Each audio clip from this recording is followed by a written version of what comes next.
नमस्कार विद्यार्थी मित्रांनो, मी खेमराज चामोशीकर तुमचं सर्वांचं टेक्स्टबुक सुपर कोचिंगमध्ये स्वागत करतोय. परीक्षा जर आपण एमपीएससी राज्यसेवाची जर पाहिली तर किती दिवस बाकी आहेत? 31 मे ला परीक्षा आहे आणि त्याच्या एक आठवड्या आधी म्हणजे 24 मे ला ही आहे एमपीएससी राज्यसेवा आणि एक आठवड्या आधी आहे काय तर यूपीएससी सिव्हिल सर्व्हिस. करेक्ट. मग आता नेमकं या परीक्षांची तयारी आतापासून जर आपण जर केलं तर प्रॅक्टिकली जर विचार केला आणि मी तुम्ही कदाचित थंबनेलवर हे पाहिलं पाहिजे, माझा प्रामाणिक सल्ला मी तुम्हाला सांगणार आहे. असं नाही आहे की नेमकं होईलच वगैरे किंवा आता असं प्लॅन करा किंवा तसं प्लॅन करा. आपण प्रॅक्टिकली विचार करणार आहोत आणि खरंच नेमकं काय होईल. जर 26चा इथून जर तुम्हाला आत्ताच जर सुरुवात करायची आहे तर 26चा अभ्यास करायला पाहिजे की 27चा अभ्यास करायला पाहिजे, हे आज मुख्यतः आपण डिस्कस करणार आहोत. आता दोन्हीही एक्झाम बद्दल आपण डिस्कस करणार कारण फक्त एकाच आठवड्याचा फरक आहे ना. सिलेबस सारखाच आहे, नक्कीच तुम्हाला दोन्ही पण परीक्षा देता येणारच आहे. करेक्ट. तर आपण हेच आजच्या सेशनमध्ये डिस्कस करणार आहोत. बाकी तुम्हाला कोणते क्वेरीज आहेत तर माझा नंबर इथं स्क्रीनवर आहे. सिलेबस रिलेटेड असू द्या, सिलेबस जरी तुमच्याकडे नाही आहे तरी पण मी तुम्हाला शेअर करतो. स्ट्रॅटेजी रिलेटेड असू द्या, तुम्हाला व्हॉट्सअप ग्रुप जर जॉईन करायचा आहे मी तयार केलेला, जो मुख्यतः सायन्स रिलेटेड आहे, तो जॉईन करायचा आहे तरी पण या नंबरला मला मेसेज करा. टेलिग्राम चॅनल सुद्धा दिलेला आहे, त्यावर सुद्धा माझ्या सर्व सेशनचे अपडेट्स आहेत, पीडीएफ आहे, सर्व मी तिथे शेअर करत असतो. सो आपण प्रॅक्टिकली जर विचार केला तर is it really possible to be in final list? आपल्याला फक्त प्रिलिम पुरता विचार करायचा नाही आहे. तुम्ही जर विचार करत असणार की 2026 ची प्रिलिम खरंच क्रॅक होईल का, माझं सरळ उत्तर आहे की हो होईल म्हणून. पण आपल्याला फक्त प्रिलिम क्रॅक करून चालणार आहे का, तर नाही. आपल्याला शेवटी काय तर फायनल लिस्ट मध्ये यायचंय, मग ते एमपीएससी किंवा युपीएससी, शेवटी काय तर आपल्याला फायनल लिस्ट मध्ये यायचंय. मग आता इथून किती दिवस बाकी आहे? आज तारीख आहे किती, मी हा व्हिडिओ रेकॉर्ड करतोय तर आज जी तारीख आहे 14 जानेवारी. ठीक आहे. 31 मे पर्यंत जर आपण जर म्हटलं तर किती दिवस बाकी आहेत? जानेवारी अर्धा, फेब्रुवारी, मार्च, एप्रिल, मे, म्हणजे जवळपास 4.5 महिने. आपण चला की अजून एक दोन दिवस किंवा 8-10 दिवस आपण असेच गेले तर 4 ते 4.5 महिने बाकी आहे. आता दोन कंडिशन आहेत बघा की 2026 ची प्री ही तर क्रॅक होईल, म्हणजे तुम्हाला अगदी प्रॅक्टिकल सांगतोय. पण ऍक्च्युअली जो प्लॅन करायचा असतो की या प्रीच्या आधी तुमचं मेन्सची पूर्ण तयारी व्हायला पाहिजे. कारण मेन्स मध्ये विचार करा की जे प्रीचे सब्जेक्ट आहेत ते तर आहेतच, या व्यतिरिक्त बरेच काही इतर सब्जेक्ट पण आहेत, छोटे छोटे सब्जेक्ट पण आहेत. मराठी इंग्लिश पण आहे, एसे पण आहे, ऑप्शनल पण आहे, एथिक्स पण आहे. हे सर्व ऍड करायचे आणि प्रीच्या नंतर किती दिवस मिळणार आहे तुम्हाला? 3.5-4 महिने, 3 ते 4 महिने वगैरे. म्हणून काय की या प्रीच्या आधी तुम्हाला मेन्सची पूर्ण तयारी व्हायला पाहिजे. आणि जर हे जे 4-4.5 महिने जर बाकी असेल तर मग मला असं वाटतं की फार अवघड आहे की 2026 ची तयारी करणे. इथून नक्कीच तुमचं फायनल लिस्ट मध्ये सिलेक्शन होणे, कदाचित प्रिलिम तर नक्की क्रॅक होऊ शकतं जर तुम्ही प्रॉपर एका स्ट्रॅटेजीने अभ्यास केला तर. पण फायनल लिस्ट मध्ये तुमचं नाव येण्याची शक्यता फार कमी आहे. कारण तो जो 3-4 महिन्याचा जो पिरियड आहे ना, तिथं खरं तर फक्त प्रॅक्टिसच करायची आहे. आणि तुम्ही ह्या सर्व जे सब्जेक्ट सांगितलं मी प्रीच्या व्यतिरिक्त तुमचा जर त्यावेळेस जर अभ्यास करत असणार तर प्रॅक्टिस होणार नाहीये. प्रॅक्टिस नाही तर पाहिजे तेवढे मार्क्स मिळणार नाही. फक्त तुम्ही उत्तर लिहून येणार पण पाहिजे तेवढे मार्क्स मिळणार नाही, तो प्रॉब्लेम होईल. त्यामुळे फायनल लिस्ट मध्ये इथून तुमचं सिलेक्शन मिळवणं हे थोडंसं अवघड होऊन जातं. करेक्ट. हा, तुम्ही इथून जर अजून 1-2 महिना आधी केलं असतं तर एक प्रॉपर प्लॅन नक्की होऊ शकतो. म्हणजे तुम्ही नोव्हेंबर-डिसेंबर मध्ये जरी सुरू केलंय तर मग आपण म्हणू की तो असा टाइम आहे की तो कट टू कट टाइम आहे की त्या पिरियडमध्ये तुम्ही 2-3 महिने सुरुवातीला मेन्सला द्या, प्री मेन्स कंबाईन दोन्ही कसं सोबत होईल आणि मग शेवटचे जे 3-4 महिने असतील त्यामध्ये फक्त आणि फक्त प्रिलिमलाच फोकस करायचंय, असा एक प्रॉपर प्लॅन. आणि ऑलरेडी मी व्हिडिओ पण बनवलेले आहेत. पण इथून मला असं वाटते की फायनल लिस्ट मध्ये थोडं अवघड आहे, पण प्री तर नक्की क्लिअर होऊ शकतं. मग नेमकं काय करायला पाहिजे की काय आता परत 2-3 महिने का परत चिल मारायचे का आणि मग काय सुरू करायचं का?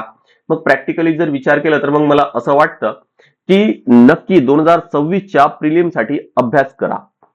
जर तुमची ही जर प्री जर क्रॅक होत आहे आणि जर झाली तर तुम्हाला मेन्सची तयारी ही जेवढी सिरियसली या अटेम्प्टच्या वेळेस होईल तेवढं नंतर होणार नाहीये.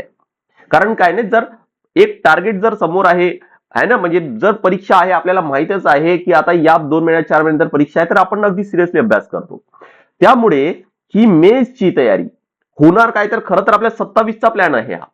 पण या मेन्सला जर समजा की प्रिलिम जर क्रॅक झाली 26ची तर मेन्सची तयारी तुमच्या त्या 3-4 महिन्यामध्ये खूप चांगली होईल. म्हणजे 4 महिन्यामध्ये असा अभ्यास होईल तुमचा की म्हणजे सायकोलॉजिकली विचार करा की जो 8 महिन्यात तेवढा चांगला अभ्यास होणार नाही तेवढा या 4 महिन्यात होईल. आणि म्हणून काय करायचंय की प्री नक्की क्रॅक करा, क्लिअर करा आणि मेन्स आहे सर्व रेडी करा. प्रयत्न करा की तुमची कशी परीक्षा ही मेन्स सुद्धा आहे ते क्लिअर होऊ शकते. नाही झालं तरी पण टेन्शन नाहीये. आपण 27 साठी 100% रेडी राहणार आहोत आणि अख्खावं वर्ष मिळतो आपल्याला फक्त आणि फक्त प्रॅक्टिस करण्यासाठी. आणि याची खात्री देतोय मग मी तुम्हाला की प्री मध्ये पण चांगले मार्क्स येतील आणि मेन्स मध्ये पण चांगले मार्क्स येतील. सो मला हा प्रॅक्टिकल प्लॅन वाटतोय आणि या दृष्टीने जर विचार केला तर मग आपल्याला प्लॅन कसा एक्झिक्यूट करता येईल. म्हणजे ह्या 26 साठी जे 31 मे किंवा 24 मे ची जी परीक्षा आहे त्यासाठी हे लक्षात ठेवा की या प्रिलिमला जर तुम्हाला टार्गेट करायचं आहे प्रिलिम 2026 तर हे लक्षात ठेवा की तुमचा टार्गेट हा 31 मे नसायलाच पाहिजे नाही. तुम्ही जर 31 मे जर टार्गेट जर ठेवला की तोपर्यंत मला प्लॅन करायचा आहे तोपर्यंत मला अभ्यास करायचा आहे तर झालं मग तुम्हाला पाहिजे तेवढी प्रॅक्टिस परत होणार नाही. आणि म्हणून मला असं वाटतं की तुम्ही जो प्लॅन आहे ना या 26 प्रिलिमसाठी 1 एप्रिल ठेवा. म्हणजे एप्रिल महिना पूर्ण आणि मे महिना पूर्ण तो तुम्हाला भरपूर प्रॅक्टिस करता येते. 2 महिन्यामध्ये खूप चांगली प्रॅक्टिस होईल. मग आपण याला 2 स्लॉटमध्ये डिवाइड करू ना की 31 मार्च पर्यंतचा एक स्लॉट आणि 31 मार्चच्या नंतरचा दुसरा स्लॉट. ठीक आहे. म्हणजे हे जे 2 महिने आहेत शेवटचे ते 2 महिने नंतर आणि हे आता 2-2.5 महिने बाकी आहेत ते 2 महिने वेगळे. मग पहिल्या स्लॉटमध्ये तुम्हाला काय करता येईल. पहिल्या स्लॉटमध्ये तुम्हाला प्रत्येक विषयाचे प्रिलिमसाठीच मी म्हणतोय की फक्त आता फोकस करायचंय फक्त प्रिलिमसाठी. कारण मेन्सचा अभ्यास कधी करायचे प्रिलिमच्या नंतर. जर तुम्ही आता सुरुवात करताय किंवा फेब्रुवारीमध्ये जर सुरुवात करत आहेत तर आले लक्षात. मग या पुढच्या तिथून 2 महिन्यामध्ये किंवा 2-2.5 महिन्यामध्ये प्रत्येक विषयाचे कमीत कमी 2 रिडिंग करून घ्यायचे. कारण 60-65-70 दिवस बाकी आहेत. प्रत्येक विषयाचे 2 रिडिंग व्हायला पाहिजे. जीएसचे सर्व जे 7ही सब्जेक्ट आहेत ते सर्व इन्क्लुडिंग करंट अफेअर्स म्हणतोय मी. आणि त्यांचे तुम्हाला 2 वेळा पीवायक्यू पण सॉल्व्ह करायचे आहेत टॉपिक वाईज. सोबत सीसॅट हा क्वालिफाईंग आहे पण ऍटलिस्ट विकेंडला तरी थोडंफार पीवायक्यू त्याचे पाहत चला की तुमचे ते प्रश्न काही अभ्यास न करता त्याचे जे पीवायक्यू आहेत सीसॅटचे जे प्रश्न आहेत सॉल्व्ह करता येत आहेत की नाही आहे हे चेक करा. जर तुम्हाला काही अभ्यास न करता जर ते सॉल्व्ह करता येतं तर फार काही करायची गरज नाहीये. विकेंड टू विकेंड थोडंफार 5-6 तास काढलेत आणि एक पेपर जरी सॉल्व्ह केला तरी पण मोर दॅन इनफ होईल तुम्हाला. जर पण ते सॉल्व्ह करण्यासाठी तुम्हाला जर अभ्यास करावा लागत आहे तर मग ऍटलिस्ट तेवढं तरी करून ठेवा. करेक्ट. करंट अफेअर्स मागच्या 1 वर्षाचा रेडी करून ठेवा. पुढचे अजून 1-2 महिन्याचे तुम्हाला ऍड करायचे आहेत. म्हणजे जवळपास 1.25 किंवा 1.5 वर्षाचं करंट अफेअर्स तुमचं व्हायला पाहिजे. मी या पुढच्या 2-2.5 महिन्याचा प्लॅन सांगतोय आणि ऑलरेडी सांगितलं की पीवायक्यू झाल्यानंतर मग परत काय तर टॉपिक वाईज एमसीक्यू पण सॉल्व्ह करायचे आहेतच. टॉपिक वाईज एमसीक्यू पण सॉल्व्ह करायचे. राईट. म्हणजे असं नको व्हायला की फक्त पीवायक्यू आपण अटेम्प्ट केलेत पण त्या आधारावर नेमके अजून कसे प्रश्न विचारले जाऊ शकतात हे पण तर क्लिअर व्हायला पाहिजे आपल्याला. म्हणून काय तर एमसीक्यू पण सॉल्व्ह करा. आता हा झाला काय तर पहिला स्लॉट म्हणजे पुढच्या 2-2.5 महिन्याचा प्लॅन. पण यानंतर मग जर म्हणजे 1 एप्रिल पासून जर पुढे जर करायचं म्हणजे एप्रिल आणि मे मग आता त्या कंडिशन मध्ये काय करायचंय. आता असं अभ्यास करायचंय की तुम्हाला अगदी एक्झामसाठी रेडी व्हायचंय.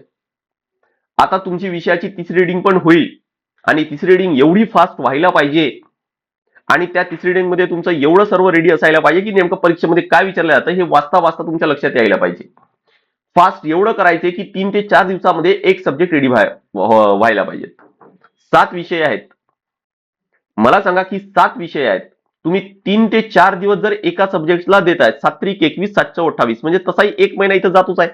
पाऊण ते 1 महिना जात आहे आणि शेवटच्या या स्लॉटमध्ये फक्त एकच 2 महिने बाकी आहेत ना. या 2 महिन्यापैकी या 3ऱ्या रिडिंगला तुमचा 1 महिना जातोय. मुद्दा समजलाय मी काय म्हणतोय. राईट. आणि याच पिरियडमध्ये काय तर मॉक टेस्ट पण सॉल्व्ह करायचे आहेत. भरपूर मॉक टेस्ट सॉल्व्ह करायचे आहेत. आता ही 3री रिडिंग झाली अजून 1 महिना बाकी राहिला. त्या 1 महिन्यामध्ये परत काय करता येईल आता तुम्हाला फक्त आणि फक्त फुल लेंथ टेस्टच द्यायचे आहेत शेवटच्या महिन्यामध्ये म्हणजे मे महिन्यामध्ये. आले लक्षात. हे मॉक टेस्ट तुम्हाला सब्जेक्ट वाईज देता येईल पण नंतर मग तुम्हाला फक्त फुल लेंथ कारण ऍटलिस्ट आपल्याला शेवटच्या महिन्यामध्ये मला असं वाटतं की तुम्हाला परीक्षेची नेमका परीक्षा कशी असणार आहे, काही टॉपिक वाईज तिथं विचारल्या जाणार नाही, सब्जेक्ट वाईज विचारल्या जाणार नाही, आपल्याला सर्व विषयांचे प्रश्न असणार आहे. मग ऍटलिस्ट त्या पद्धतीने आपल्याला तयारी करायची आहे. मग शेवटचा जो महिना आहे, फुल लेंथ टेस्ट आहेत ते द्यायचे, भरपूर टेस्ट आहेत, भरपूर द्यायचे. कुठं आपण कमी पडतोय ते चेक करा, पीवायक्यू परत अनालिसिस करा. म्हणजे हे 3 रिडिंगच्या वेळेस तुम्हाला आता म्हटलं की 3 वेळा पीवायक्यू सॉल्व्ह होतीलच, आणि परत अजून एक्स्ट्रा पीवायक्यू परत 1-2दा सॉल्व्ह करा, अनालिसिस परत करा. तुमच्या क्लिअर लक्षात येईल की परीक्षेमध्ये काय विचारलं जात आहे, कशावर भर दिल्या जात आहे, काय ट्रेंड आहे. पण हे पीवायक्यू मधूनच येणार आहे आणि ते प्रत्येक रिडिंग मध्ये व्हायलाच पाहिजे. तर मला असं वाटतं की ह्या 2 ते 3 स्लॉट मध्ये, म्हणजे मी तर हे 2 स्लॉटच म्हटलंय, पण जो शेवटचा आहे ना, हा सेकंड स्लॉट जो आहे त्यामध्ये तुम्हाला परत डिवाइड करता येईल.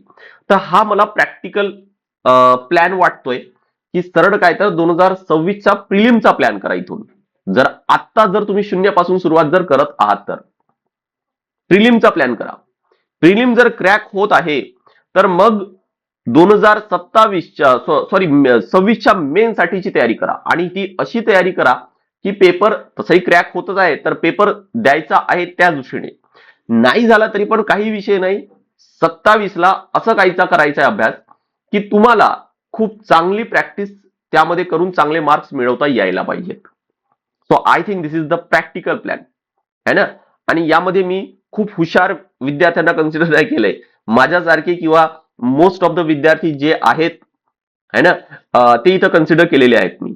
आणि म्हणून मी प्रॅक्टिकली म्हणतोय की 27चा जर आपण फायनल लिस्टचा प्लॅन केला तर हा प्लॅन योग्य राहील. हा, पण मला जर तुम्ही हे जर म्हणत असाल की सर मग मी डायरेक्ट 27चाच प्लॅन करतो, तर बघा की सायकोलॉजी आपण अवॉइड करून चालणार नाहीये, है ना. की परीक्षा जर तोंडावर आहे ना तर खूप चांगला अभ्यास होतो, राईट. अदरवाईज कॉलेजमध्ये पण आपण महिनाभर वर्षभर अभ्यास करून परीक्षा दिली असती, पण असं होत नाही ना. आपण नेमका परीक्षेच्या आदल्या दिवशी सगळं अभ्यास करतो आणि परीक्षा देतोय, राईट. का? कारण आपल्याला माहिती आहे की अरे उद्या परीक्षा आहे किंवा परवा परीक्षा आहे, राईट. आणि म्हणून ही सायकोलॉजी थोडंसं समजून घ्या आणि त्यानुसार हा प्लॅन करा. आय होप की क्लिअर झालं असणार. बाकी कोणते क्वेरीज असेल तर माझा नंबर मी इथं दिलेला आहे. सोबत बॅचच्या माहितीसाठी गुगल फॉर्मची लिंक पण दिले, त्यावर पण क्लिक करून तुम्हाला पूर्ण माहिती मिळवता येईल, किंवा डायरेक्ट माझ्या नंबरला कॉन्टॅक्ट करा. कोणती क्वेरीज आहेत, सिलेबस जरी तुमच्याकडे नाही आहे तरी पण मी तुम्हाला तो शेअर करतो. सिलेबस आधी माहीत करून घ्या आणि लगेच अभ्यासाला लागा. ऑलरेडी बुक लिस्टचा पण व्हिडिओ आहे, तो मी ऑलरेडी कव्हर केलाय. तो जरी तुम्हाला नाही मिळाला तरी पण मी तुम्हाला त्या व्हिडिओची पण लिंक शेअर करतो. मला डायरेक्ट व्हॉट्सअपला मेसेज केला तरी पण चालेल. फेसबुकच्या सर्व सेशनचे अपडेट्स तुम्हाला या टेलिग्रामला मिळतील. बॅच आपल्याकडे लक्षात ठेवा की राज्यसेवासाठी यशोदय 3.0 बॅच आहे. इथं आपण बेसिक पासून ऍडव्हान्स पर्यंत म्हणजे आन्सर रायटिंग पर्यंत कव्हर करतो. बेसिक साठी आपण एनसीआरटी हे तुम्हाला फ्री ऑफ कॉस्ट देतो. इथं एनसीआरटीची जी बॅच आहे ती तुम्हाला फ्री ऑफ कॉस्ट मिळत आहे. सर्व आपले classes live plus unlimited recorded असतात, त्यामुळे तुम्हाला रिव्हिजन मध्ये कुठेही बंधन येणार नाही.